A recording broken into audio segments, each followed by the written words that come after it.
राजा वो व्यक्ति होता है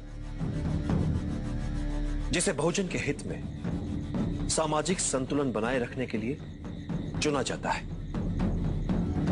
प्रजा ही अपने लिए एक राजा को चुनती है, इसलिए एक सच्चा राजा वो होता है जो अपनी प्रजा के हितों के उत्तरदायित्व का वहन करता है। उसके लिए प्रजा की सेवा और सम्मान उसके जीवन से अधिक प्रिय होते हैं। उसके लिए कठिन और अपेक्षित कार्य अपनी साधारण प्रजा में से किसी सर्वश्रेष्ठ को चुनना नहीं, अपितु उन साधारण व्यक्तियों में से किसी एक को सर्वश्रेष्ठ बनाना होता है।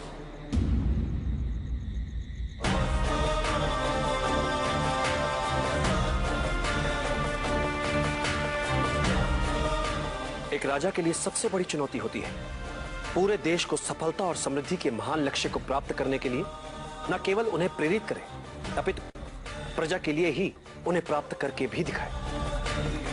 एक राजा को उसकी सेना अमर नहीं बनाती और ना ही उसका धन वैभव। उसे अमर बनाते हैं उसके बनाए हुए मित्र, उसके किए हुए भले कार्य, उसकी अर्जित की हुई सद्भावना और सत्यनिष्ठा।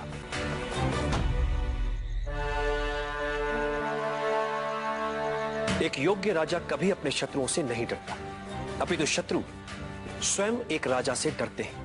और एक कुशल राजा वो है जो इसी डर का अपने लाभ के लिए प्रयोग करने में सक्षम होता है।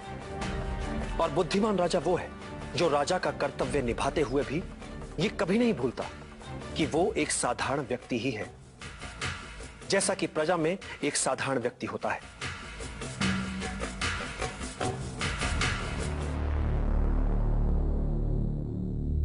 ये व्यवस्था ही है जो किसी को राजा तो किसी को प्रजा बनाती है। और ये व्यवस्था कई छोटे छोटे साधारण जनों से बनती है। इसलिए राजा जो करे जो सोचे तो साधारण जनों के हित में।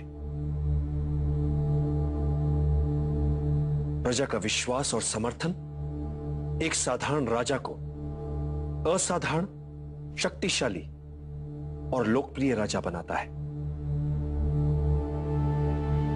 और जब भी राज सिंहासन पर बैठो, एक बात सदैव याद रखो, जब तक बहुजन हिताय, बहुजन सुखाय वाली नीति पर नहीं चलोगे, सिंहासन पर बने नहीं रह पाओगे। राज सिंहासन की शक्ति लोकहित में छिपी है। अन्याय और भ्रष्टाचार पर टिका राज्य नहीं चल सकता।